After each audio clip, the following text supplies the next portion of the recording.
على رسوله الكريم أما بعد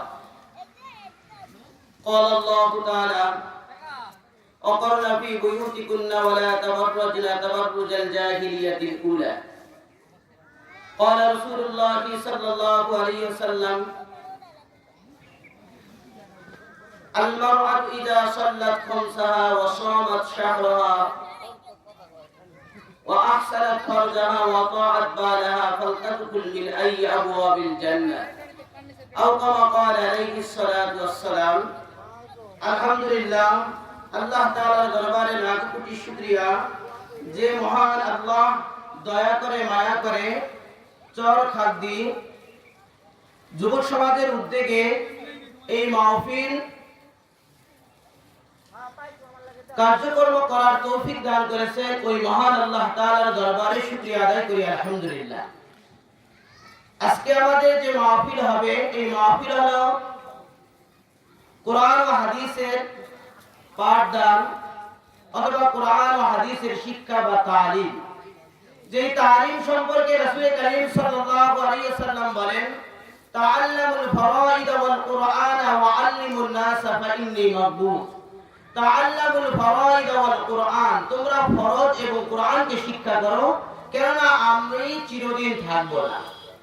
রাসূল সাল্লাল্লাহু আলাইহি ওয়াসাল্লামের জীবিত দশায় সাহাবায়ে কেরাম রাদিয়াল্লাহু তাআলা আনহুম আজমাইন তাদের চেষ্টা, তাদের জান মাল কুরবানির দৌলতে আজও 1400 বছর পরেও আমরা কোরআন, রাসূল সাল্লাল্লাহু আলাইহি ওয়াসাল্লামের বাণী হাদিস আমরা পেয়েছি।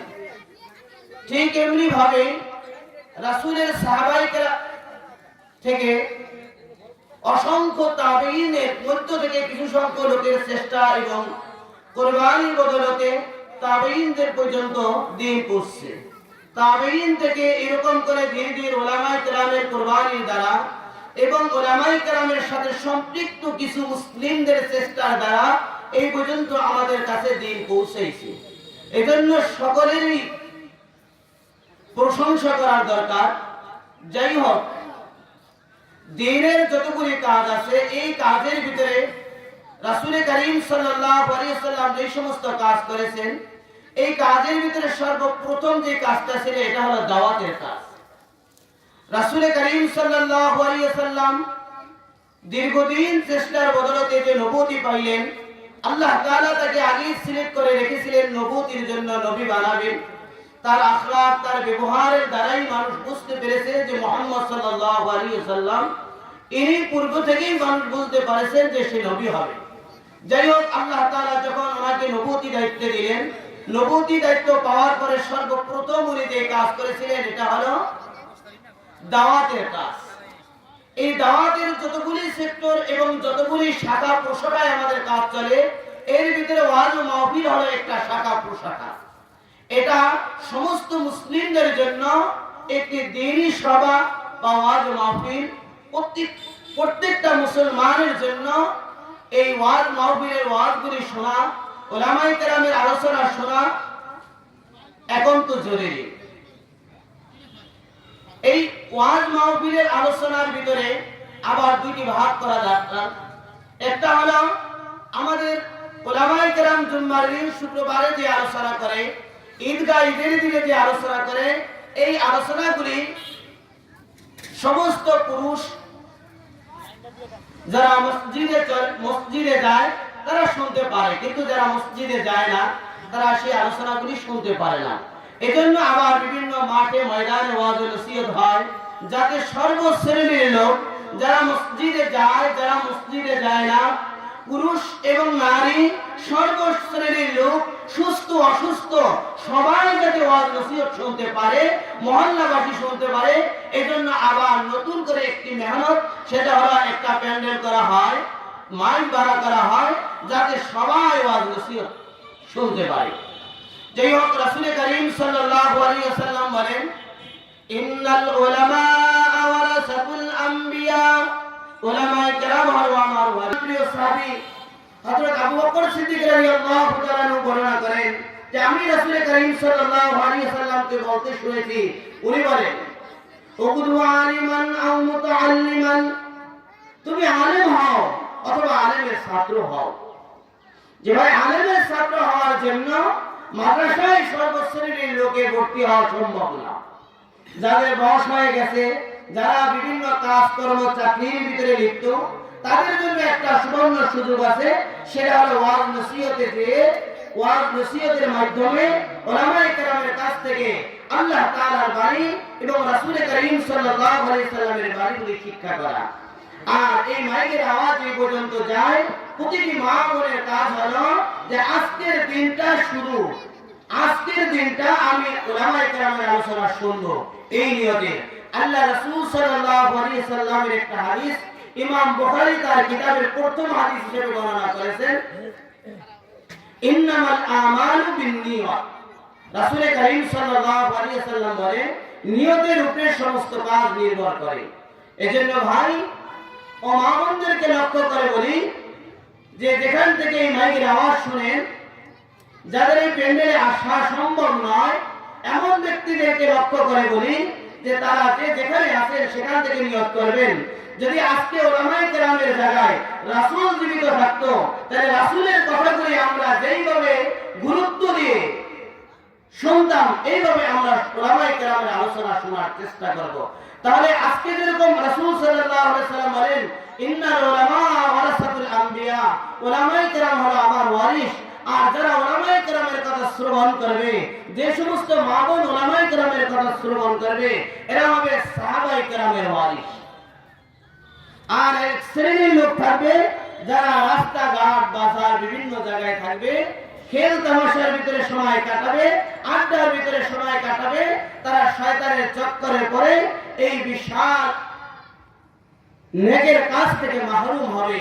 আল্লাহ তাআলা আমাকে এবং সকলকে তৌফিক দান করুন এই মাহফিল থেকে কিছু নেকি অর্জন করা। কালামের ভিতরে ঘোষণা করেন, অকরনা ফি বুয়ুতিকুন্না ওয়ালা তাবাররাজনা তাবাররুজাল জাহিলিয়াতিল উলা। মা জাতিদেরকে লক্ষ্য করে, মা বোনদেরকে লক্ষ্য করে আল্লাহ তাআলার ঘোষণা যে তোমরা জাহিলিয়াতের যুগের নারীদের মতো চলাফেরা করিও না। তাহলে একটা হলো সভ্য জাতি আর একটা হলো অসভ্য জাতি। অসভ্য জাতি জাহিলিয়াতের যুগে যেইভাবে চলাফেরা করত, আল্লাহ তাআলার কোরআন সেইভাবে চলাফেরা করতে নিষেধ করেছেন মুমিন মা বোনদেরকে। এজন্য আমরা যারা মুমিন আছি, মুসলিম দাবি করি, আমাদের চলাফেরাকে একটু পরিবর্তন করার দরকার। আজকে জমিনের বুকে যদি আমার ঈমান আমার চলাফেরাকে পরিবর্তন না করাইতে পারে, তাহলে এই ঈমান আমাকে কবরের আযাব থেকে ফিরাতে পারবে না। রাসূল করিম সাল্লাল্লাহু আলাইহি ওয়াসাল্লাম বলেন,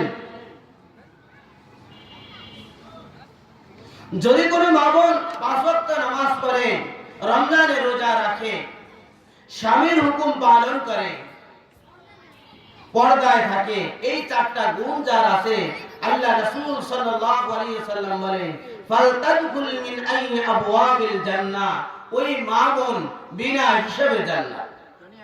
আল্লাহ তো জান্নাত দেওয়ার জন্য তৈয়ার ভাই, জান্নাত নেওয়ার জন্য কারা কারা তৈয়ার আছে? আল্লাহ তো মা বোনদেরকে জান্নাত দেওয়ার জন্য তৈয়ার, কিন্তু কোন মা বোন আছেন আজকে যে আমি জান্নাত নেওয়ার জন্য তৈয়ার? যদি জান্নাত নেওয়ার জন্য তৈয়ার হই, তাহলে আজকে আমি পালন করি, আমি এই 4টা গুণে গুণান্বিত হব। 1 নম্বর গুণ হলো 5 ওয়াক্ত নামাজ পড়া। নামাজ সম্পর্কে রাসূল করিম সাল্লাল্লাহু আলাইহি ওয়াসাল্লাম বলেন, আউয়াল মা ইউহাসাবু বিহিল আবদু ইয়াউমাল কিয়ামাতিস সালাত। কিয়ামতের দিন সর্বপ্রথম নামাজের হিসাব হবে। এ মুমিন, আল্লাহ তোমাকে জীবন দিয়েছে, যেই দিন জীবন দিয়েছে সেই দিন থেকে শুরু করে মৃত্যুর আগ পর্যন্ত তোমার উপরে কত ওয়াক্ত নামাজ ফরজ হয়েছিল, একটু চিন্তা করে দেখো তোমার নামাজগুলো কি আদায় করছো কিনা। এজন্য মুমিনদের কাজ হলো 5 ওয়াক্ত নামাজ পড়া। কারণ আল্লাহ রাসূল সাল্লাল্লাহু আলাইহি ওয়াসাল্লাম বলেন, আউয়ালু মা ইউহাসাবু বিহিল আবদু ইয়াউমাল কিয়ামাতিস সালাহ। কিয়ামতের দিন সর্বপ্রথম নামাজের হিসাব হবে। এজন্য আমরা যারা আছি, নামাজ পড়ার জন্য সর্বপ্রথম আমাদের কাজ হলো ওযু করার দরকার। ওযুর আগে আমাদের পবিত্র হওয়ার দরকার। এই পবিত্রতার জন্য অনেক মুসলমান আছে, পুরুষ নারী, ওযুর কয়টা ফরজ এই সম্পর্কে আমাদের জানা নাই। এজন্য আজকে আমরা জেনে নিব উযুর মাত্র 4টি ফরজ। 4টি ফরজের ভিতরে একটা ফরজ হলো সমস্ত মুখমণ্ডল ধোয়া, এটা ফরজ। মাথা মাসে করা, এটা ফরজ। আর 2 হাতের কোণু পর্যন্ত ধোয়া, 2 পায়ের টাকনু পর্যন্ত ধোয়া, এটা হলো মুমিনের জন্য উযু করার আগে এই 4টা কাজ হলো ফরজ।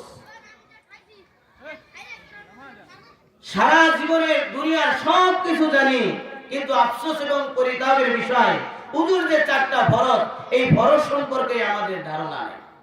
এরপরে উযু যে পবিত্র হবেন, উযু করার দ্বারা যে পবিত্র হবেন, এর পূর্বেও তো আপনার পবিত্র হওয়ার দরকার, সেই সম্পর্কেও আফসোস। ঠিক দুপুরের মতো বাংলাদেশে রৌদ্র চলতেছে, অর্থাৎ উলামায়ে কেরামের আলোচনা চলতেছে, কিন্তু এতটার সত্ত্বেও অনেক হাজার হাজার মুসলিম খুঁজে পাওয়া যাবে যে উযু ছাড়াও আরো যে পবিত্র হওয়ার দরকার সেই সম্পর্কে জ্ঞাত না, সেই সম্পর্কে তাদের জানা নাই। সেটা হলো গোসল ফরজ।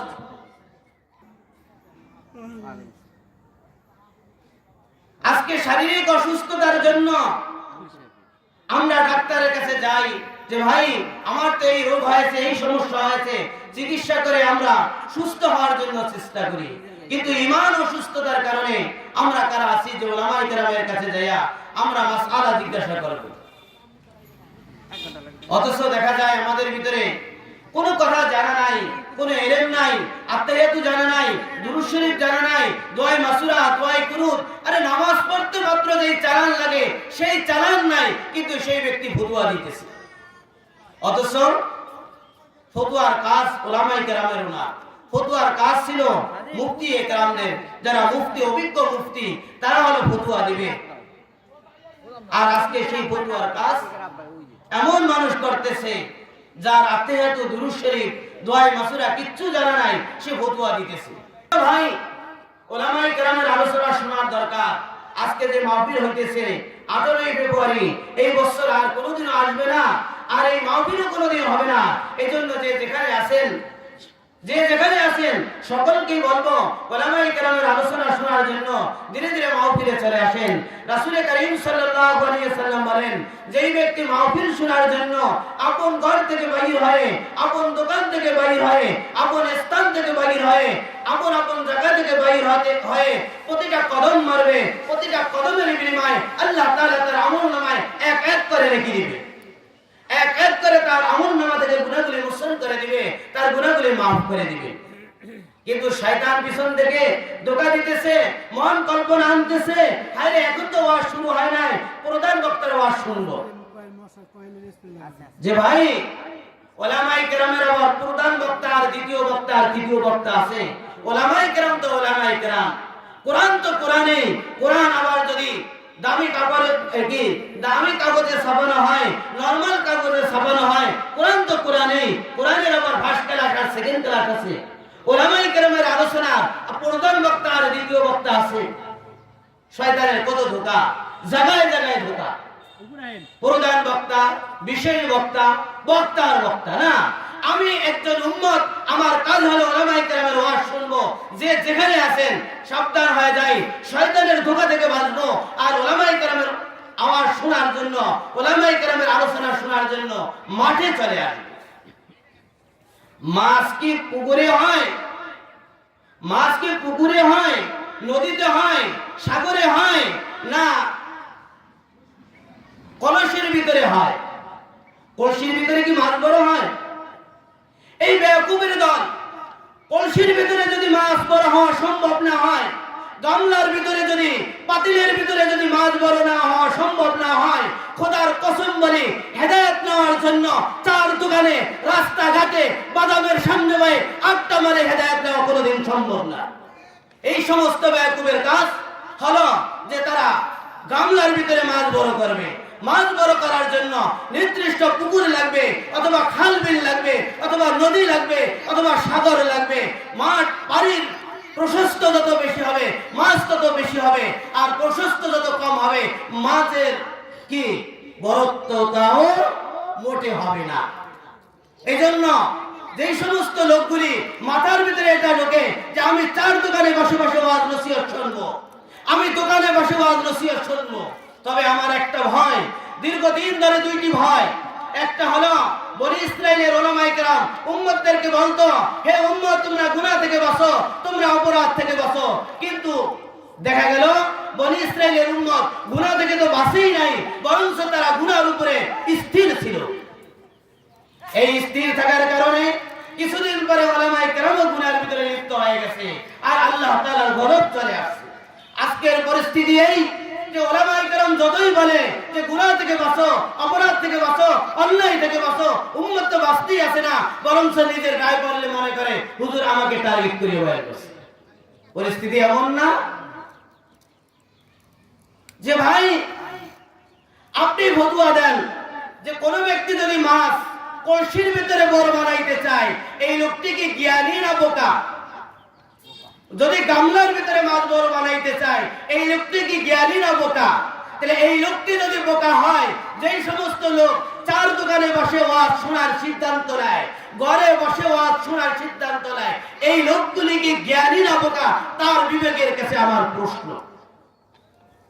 এজন্য আরেকটা জিনিস আমি সবচেয়ে বেশি ভয় পাই, রাসূল যখন নবুয়তি পাওয়ার পরে দ্বীনের দাওয়াত দেওয়া শুরু করলেন, সূরা লোকমানের ভিতরে আল্লাহ তাআলা আলোচনা করেন, তখন কাব বিন আশরাফ নামে একজন ব্যক্তি, ভালো করে শুনেন মুসলমান, আমার দায়িত্ব হিসেবে বলে গেলাম,